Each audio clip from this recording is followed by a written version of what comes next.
ಸ್ನೇಹಿತರೆ ನಮಸ್ಕಾರ. ಶ್ರೀಮದ್ ಭಗವದ್ಗೀತೆಯ ಕೊನೆಯ ಅಧ್ಯಾಯ 18ನೆಯ ಅಧ್ಯಾಯಕ್ಕೆ ನಿಮಗೆ ಆತ್ಮೀಯವಾಗಿ ಸ್ವಾಗತವನ್ನು ಕೋರ್ತಾ, ಮೋಕ್ಷ ಸನ್ಯಾಸ ಯೋಗ ಇದನ್ನು ಉಪಸಂಹಾರ ಅಂಥೇಳಿ ಕರೆಯಲಾಗುತ್ತೆ. ವೈರಾಗ್ಯದ ಪರಿಪೂರ್ಣತೆಯನ್ನು ಒಳಗೊಂಡಿರುವಂತಹ ಅಧ್ಯಾಯ ಇದು. ಕೊನೆಯ 18ನೆಯ ಅಧ್ಯಾಯ. ಮೊದಲನೆಯ ಶ್ಲೋಕ. ಅರ್ಜುನ ಉವಾಚ ಸನ್ಯಾಸಸ್ಯ ಮಹಾಬಾಹೋ ತತ್ವಂ ಇಚ್ಛಾಮಿ ವೇದಿತುಂ ತ್ಯಾಗಸ್ಯ ಚ ವೃಷಿಕೇಶ ಪೃಥಕ್ಕೇಶಿನಿ ನಿಷೂದನ. ಶ್ರೀಕೃಷ್ಣ ತನ್ನ ಎಲ್ಲ ವಿವರಣೆಯನ್ನು ಅರ್ಜುನನಿಗೆ ಹೇಳಿದಾಗ ಈ ಶ್ಲೋಕದ ಪ್ರಾರಂಭದಲ್ಲಿ ಅರ್ಜುನ ಶ್ರೀಕೃಷ್ಣನಿಗೆ ಕೇಳುವಂಥದ್ದು, ಹೇ ಮಹಾನುಬಾಹುವೆ, ಕೇಶಿ ರಾಕ್ಷಸನನ್ನು ಕೊಂದವನೇ, ಋಷಿಕೇಶನೇ, ತ್ಯಾಗ ಮತ್ತು ಸನ್ಯಾಸಗಳ ಉದ್ದೇಶವನ್ನು ತಿಳಿದುಕೊಳ್ಳಲು ನಾನು ನಿನ್ನಿಂದ ಬಯಸುತ್ತೇನೆ ಅನ್ನುವಂತಹ ಮಾತನ್ನು ಹೇಳ್ತಾನೆ. ಇಲ್ಲಿ ಅರ್ಜುನ ಕೊನೆಯ ಅಧ್ಯಾಯದಲ್ಲಿ ತ್ಯಾಗ ಮತ್ತು ಸನ್ಯಾಸ ಇವುಗಳ ಉದ್ದೇಶ ಏನು, ಇವುಗಳಲ್ಲಿ ವ್ಯತ್ಯಾಸ ಇದೆಯೇ, ಇವುಗಳ ಸ್ವರೂಪ ಏನು, ಅದನ್ನು ನೀನು ನನಗೆ ತಿಳಿಸಿಕೊಡು ಅನ್ನುವಂತಹ ಮಾತನ್ನ ಶ್ರೀಕೃಷ್ಣನಿಗೆ ಅರ್ಜುನ ಕೇಳ್ತಾನೆ. ಹಾಗೆ ಕೇಳುವಾಗ ಮೊದಲು ಅರ್ಜುನ ಶ್ರೀಕೃಷ್ಣನಿಗೆ ಬಳಸುವಂತಹ ಪದಗಳು ಯಾವ್ಯಾವು ಅಂದರೆ, ಹೇ ಮಹಾಬಾಹು, ಹೇ ಕೇಶಿ ರಾಕ್ಷಸನನ್ನು ಕೊಂದವನೇ, ಹೇ ಋಷಿಕೇಶನೇ ಅನ್ನುವಂತಹ ಪದಗಳನ್ನು ಬಳಸ್ತಾನೆ. ನಾವು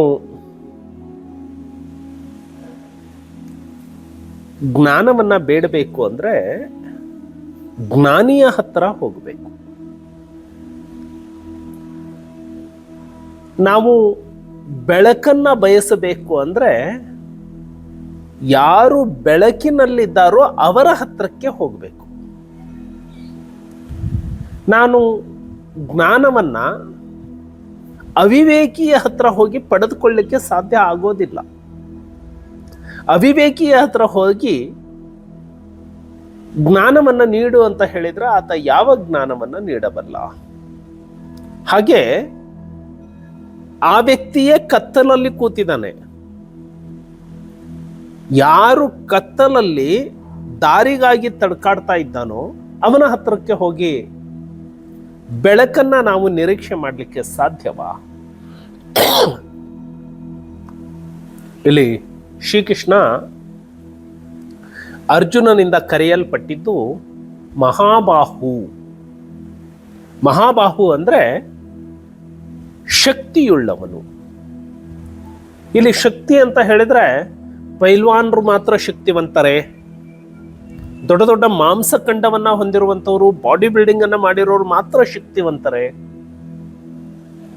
ಇಲ್ಲಿ ಯಾವುದನ್ನು ಸೋಲಿಸಲಿಕ್ಕೆ ಯಾರು ಸಶಕ್ತನೋ ಆತ ಮಹಾಬಾಹು.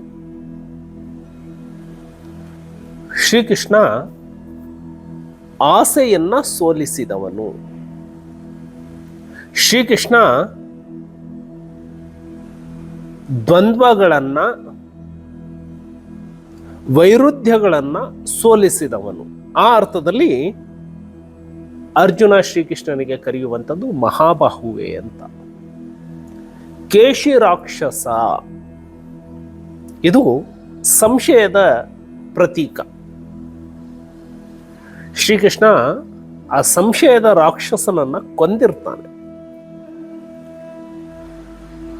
ಯಾರ ಬಳಿ ಗೊಂದಲಗಳು ಇಲ್ಲವೋ, ಸಂಶಯಗಳು ಇಲ್ಲವೋ, ಯಾರ ನಿರ್ಧಾರದಲ್ಲಿ, ಯಾರ ಮಾತಿನಲ್ಲಿ, ಯಾರ ಆಚರಣೆಯಲ್ಲಿ ನಿಖರತೆ, ಸ್ಪಷ್ಟತೆ ಇದೆಯೋ ಅದರ ದ್ಯೋತಕವಾಗಿ ಶ್ರೀಕೃಷ್ಣನನ್ನ ಅರ್ಜುನ ಕರೆಯುವಂಥವನು ಕೇಶಿ ರಾಕ್ಷಸನನ್ನು ಕೊಂದವನೇ, ಋಷಿಕೇಶನೇ. ಋಷಿಕೇಶ ಅತ್ಯಂತ ಎತ್ತರದಲ್ಲಿ ಸ್ಥಿರವಾಗಿ ನಿಂತಿರುವಂಥದ್ದು. ಮನುಷ್ಯನಿಗೆ ಕಷ್ಟಗಳು, ಸುಖ, ದುಃಖ, ದುಮ್ಮಾನ, ಸಂತೋಷ ಇವೆಲ್ಲವೂ ಜೀವನದಲ್ಲಿ ಬರ್ತಾನೆ ಇರ್ತವೆ. ಆದರೆ ಪರ್ವತ ಗಾಳಿ, ಮಳೆ, ಬೆಳಕು ಇವುಗಳಿಗೆ ಅಲುಗಾಡೋದಿಲ್ಲ, ಸ್ಥಿರವಾಗಿ ನಿಂತಿರುತ್ತೆ. ಶ್ರೀಕೃಷ್ಣನನ್ನ ಆ ಉದ್ದೇಶದಲ್ಲಿ ವೃಷಿಕೇಶ ಅಂತ ಹೇಳಲಾಗಿದೆ. ಆ ಶ್ರೀಕೃಷ್ಣ ಯಾರು? ಆ ಮಹಾಬಾಹು ಯಾರು? ಆ ಕೇಶಿ ರಾಕ್ಷಸನನ್ನ ಕೊಂದವನು ಯಾರು? ಅದು ನಮ್ಮ ನಿಮ್ಮೊಳಗೆ ಪ್ರತಿಯೊಬ್ಬರ ಒಳಗೂ ಇರುವಂತಹ ಚೈತನ್ಯ. ನಾವು ಆ ಚೈತನ್ಯದ ಮಾತನ್ನ ಕೇಳೋದೇ ಇಲ್ಲ. ನಮ್ಮೊಳಗೆ ಇರುವಂತಹ ಆತ್ಮಸಾಕ್ಷಿಯ ಮಾತನ್ನ ಕೇಳೋದೇ ಇಲ್ಲ. ಆತ್ಮಸಾಕ್ಷಿಯ ಮಾತನ್ನ ಕೇಳಲಿಕ್ಕೆ ನಾವೆಲ್ಲರೂ ಸಿದ್ಧರಾಗಿದ್ದೇವೆ. ನಾವು ನಾಳೆಯಿಂದನೇ ಆ ಸಾಕ್ಷಿ ಪ್ರಜ್ಞೆಯ ಮಾತನ್ನ ಕೇಳ್ತೀವಿ ಅಂತ ಹೇಳಿದ್ರೆ ಆಗೋದಿಲ್ಲ. ಸಾಕ್ಷಿ ಪ್ರಜ್ಞೆಯನ್ನ, ಆ ಅಂತಃಸತ್ವವನ್ನ, ಪ್ರತಿಯೊಬ್ಬರ ಒಳಗೆ ಇರುವಂತಹ ಚೈತನ್ಯವನ್ನ ತಿಳಿದುಕೊಳ್ಳಬೇಕು ಅಂದ್ರೆ ಅರ್ಜುನ ಹೇಗೆ ಶರಣಾದ ಹಾಗೆ ನಮ್ಮೊಳಗಿನ ಸಾಕ್ಷಿ ಪ್ರಜ್ಞೆಗೆ ನಾವು ಶರಣಾಗಲೇಬೇಕು. ಹಾಗಿದ್ರೆ ಶರಣಾಗುವ ವಿಧಾನ ಯಾವುದು? ಅದೇ ಧ್ಯಾನ. ಧ್ಯಾನದ ಮೂಲಕ ನಮ್ಮೊಳಗಿನ ಸಾಕ್ಷಿ ಪ್ರಜ್ಞೆಯನ್ನ ನಾವು ಗಮನಿಸಬಲ್ಲವಾದರೆ, ನಮ್ಮೊಳಗಿನ ಸಾಕ್ಷಿ ಪ್ರಜ್ಞೆ ಹೇಳುವಂತಹ ಸಂದೇಶಗಳನ್ನ ನಾವು ಆ ಸಂವೇದನೆಗಳನ್ನ ಗ್ರಹಿಸಬಲ್ಲವಾದರೆ ಆಗ ಮಾತ್ರ ನಾವು ಅರ್ಜುನ ಆಗಲಿಕ್ಕೆ ಸಾಧ್ಯ. ಕೃಷ್ಣ ಆಗ ಈ ಅರ್ಜುನ ಅನ್ನುವಂತಹ ಶರೀರಕ್ಕೆ ಆ ಮಾರ್ಗದರ್ಶನವನ್ನ ನೀಡಲಿಕ್ಕೆ ಸಾಧ್ಯ. ಸೊ ಇಲ್ಲಿ ಅರ್ಜುನ ಶ್ರೀಕೃಷ್ಣನಿಗೆ ತ್ಯಾಗ ಮತ್ತು ಸನ್ಯಾಸ ಇವುಗಳ ಉದ್ದೇಶ ಏನು ಅದನ್ನು ತಿಳಿದುಕೊಳ್ಳಲಿಕ್ಕೆ ನಾನು ಬಯಸ್ತೇನೆ ಅನ್ನುವಂತಹ ಮಾತನ್ನ ಹೇಳಿದ. ಶ್ರೀಕೃಷ್ಣ ಅದಕ್ಕೆ ಯಾವ ಉತ್ತರವನ್ನ ನೀಡಿದ?